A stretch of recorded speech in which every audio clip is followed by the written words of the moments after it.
Hey there, it's Stephanie Shea, Chief Astrologer for janspiller.com with your monthly horoscope. And this one is for you, Libra. This is for the month of May 2020. As we come into May, the sun is shining in the sign of Taurus through the 19th. And this is going to put an emphasis on your most intimate relationships and or shared resources, maybe both of those areas of life. Teamwork is really going to serve you well this month in general, and probably particularly during the first part of the month. Now, on the 20th, the sun will enter Gemini, and this puts the focus on teaching or learning. You're going to feel really energized by your ability to develop new skills and stay connected to others through the exchange of information and ideas. Now, this may sound like global themes right now, it's true, but this particularly strong in your horoscope, Libra, and you may be leading the way on some of this. Now, on May the 6th, the North Node moves into the sign of Gemini. It's going to remain there until January 18th, 2022. So it's in a sign for about a year and a half.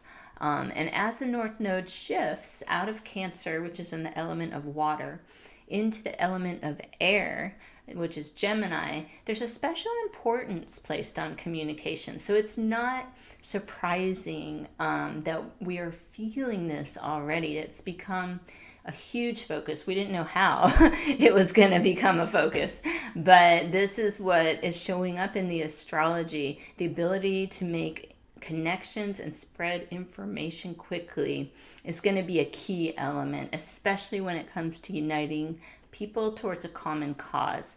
Now, for Libras in particular, you may be especially interested in ideas that transcend cultural and national boundaries. Make a point to communicate with or read information from people who live abroad, who are maybe born in another country or living in another country. There's some information that can be helpful when you can hear about their experiences. Now we're going to have the full moon in Scorpio on May the 7th. And this is going to activate the part of your chart that has to do with finance and self-worth. So you can use the power of this full moon to analyze your resources and strategize for the near future. One thing this full moon can stir up is feelings of insecurity. Don't try to go in denial and pretend they don't exist. Scorpio energy actually demands that we're honest with ourselves. Allow your feelings to flow through you, then get centered and assess your situation. What resources, ideas, and allies can you call on that you may have overlooked? Scorpio rules things that have been hidden. It's a great time to discover another source of support. It will be easier to see what you can do after you've acknowledged and released some of your fears. So that's one productive way to work with this upcoming Scorpio full moon. We've got Venus stationing retrograde in the sign of Gemini on May 13th, and this cycle will last until June 24th. So the energy during this time period encourages reflection and a reassessment of values. I've put up another video on the channel.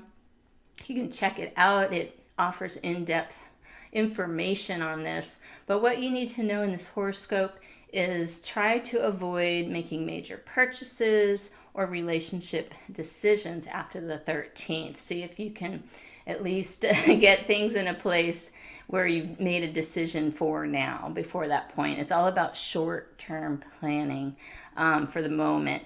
We've got some heavy astrology coming in the form of eclipses over the summer. We're going to have a Mercury retrograde cycle in June.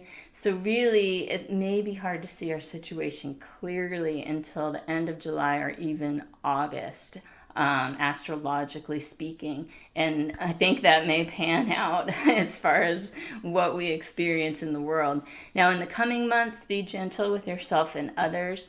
You may be rethinking and releasing philosophies or beliefs that no longer serve you. A lot of your shifts astrologically are pointing towards psychology and the subconscious. It may not be in the outer world. Now, it's an excellent month for research and learning. Both Saturn and Jupiter will be stationing retrograde mid-month. And when these outer planets are retrograde, all sun signs are being called to rely on their own resourcefulness in the coming month.